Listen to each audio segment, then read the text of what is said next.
I'm Jatin Ondhia, CEO of Shojin Property Partners.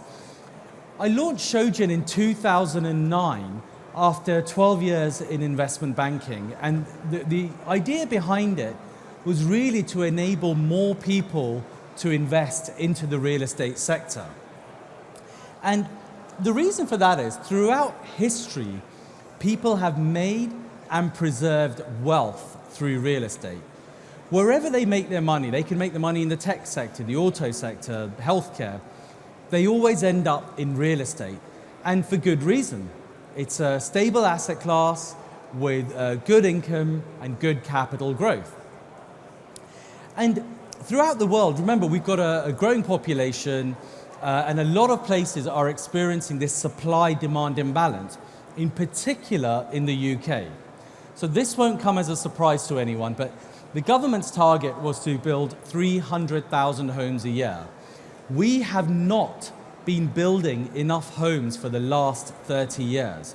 So there's a massive shortfall. And every year, 500,000 students graduate from university, and a lot of them want to get on the housing ladder. So you've got this increasing pressure at the bottom of the market. But the same also applies on the rental side. Current rental demand is 50% above the 5-year average. Rental stock has plummeted by almost a third. And every year it's getting less and less. It's dropping by another 10%. And this is therefore no surprise to anybody who's renting that rental costs have gone up. You know, it's gone up by about 11% in the last year alone. Now, you might think from an investment perspective, it makes a lot of sense, therefore, to invest in buy-to-let. And 30 years ago, I might have agreed with you. In the old days, the good old days, if you like, you could buy a rental property. Your rent would pay the interest. Your rent would be enough to pay the capital repayments as well. And before you knew it, the property was paid off and you got free income for life. That doesn't apply anymore. Over the years, because of house price growth, your yields got squeezed. Everybody switched to interest-only mortgages to pay the interest, and maybe they get a little bit of extra cash flow left over. But then that got even worse. In the last decade, you've got rising house prices squeezing your yield. You've got the removal of all the tax breaks, you know, offsetting your interest against the income, wear and tear allowance. So all of those things have gone. And there's increasing regulation, which is increasing costs as well.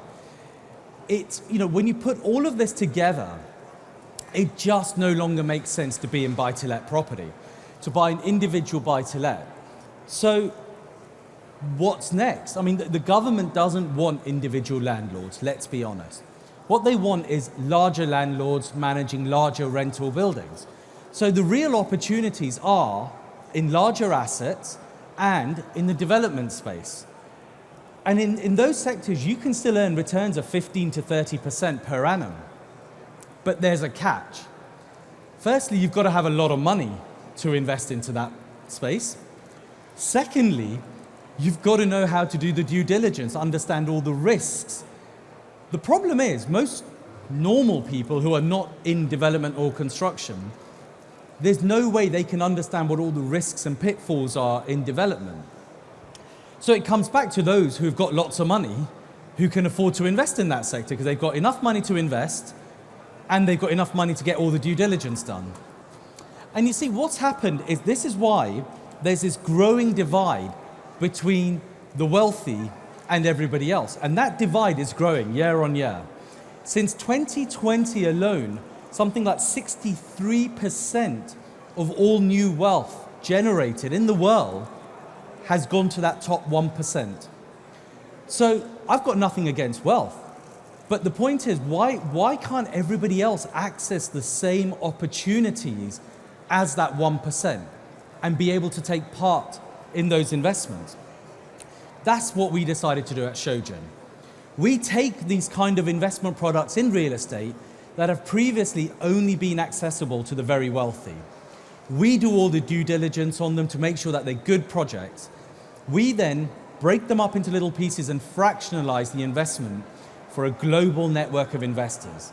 Today we have investors in over 50 countries investing anything from £5,000 upwards.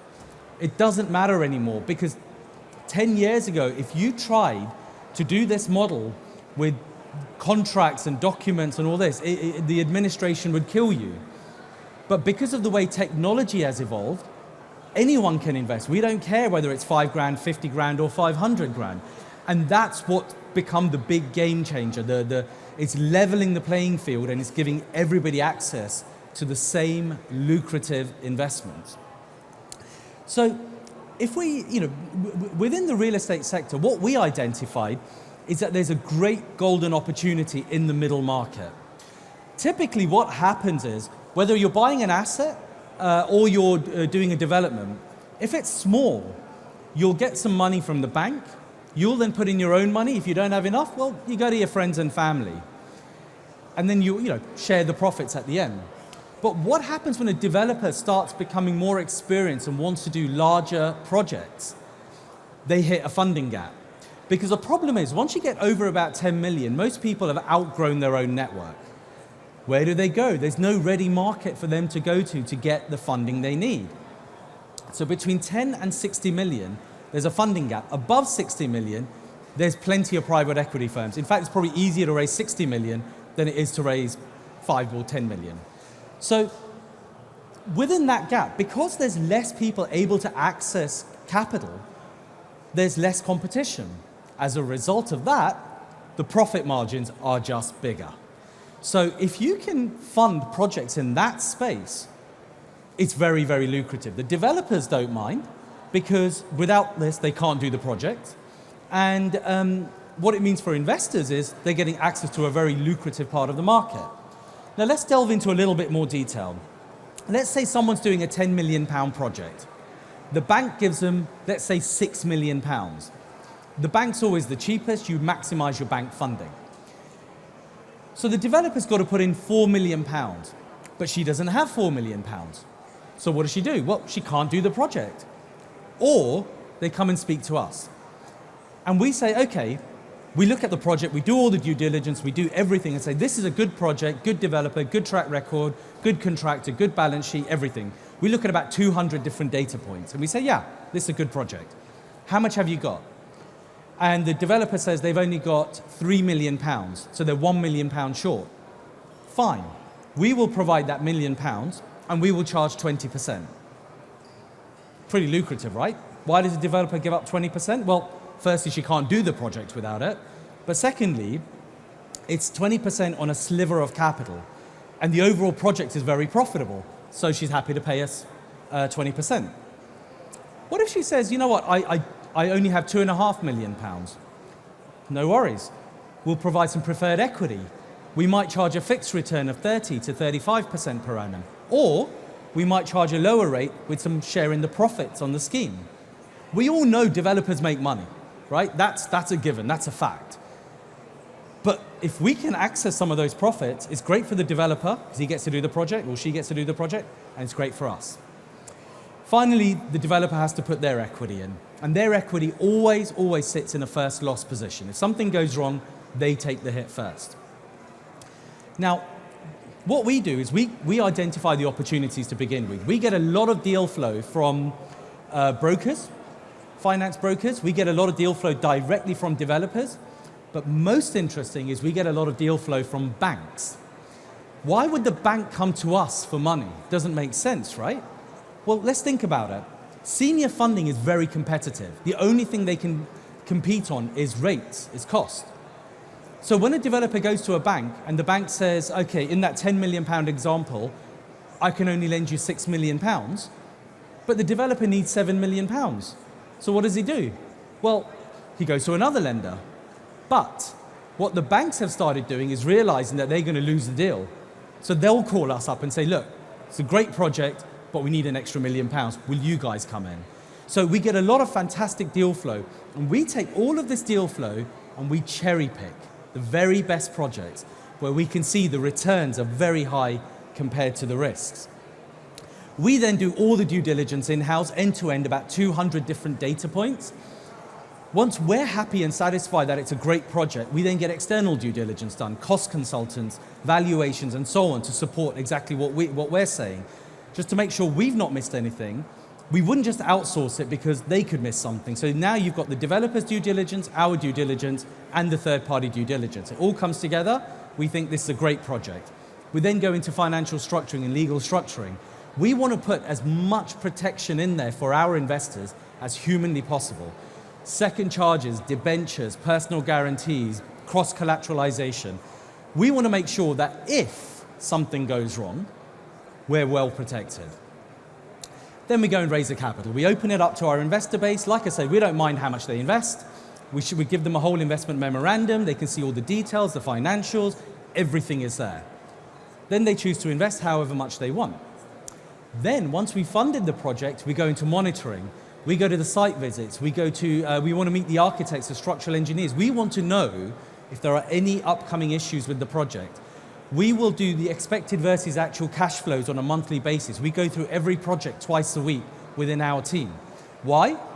Because at the end of the project, when there's a distribution of profit, that's when we make our money. We don't charge anything up until then to the investors. We make our money at the end. Whatever the return on the project is, we take approximately 25%. So we are fully incentivized and fully aligned with investors. And that is absolutely crucial because many years ago when I was working at UBS, I remember looking at my pension statements every year and seeing the abysmal returns. Good year, bad year in the market, didn't matter. The returns were terrible. But yet I knew the fund managers were getting a great bonus at the end of each year. I mean, how does that work? Surely there's there's a lack of alignment. Our goal was always to be aligned with investors.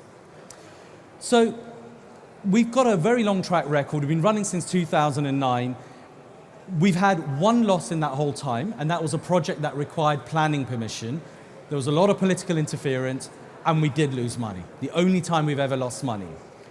We've dealt with that risk. We don't fund anything that doesn't already have planning permission. So every project we fund is good to go. It's shovel ready, as we call it.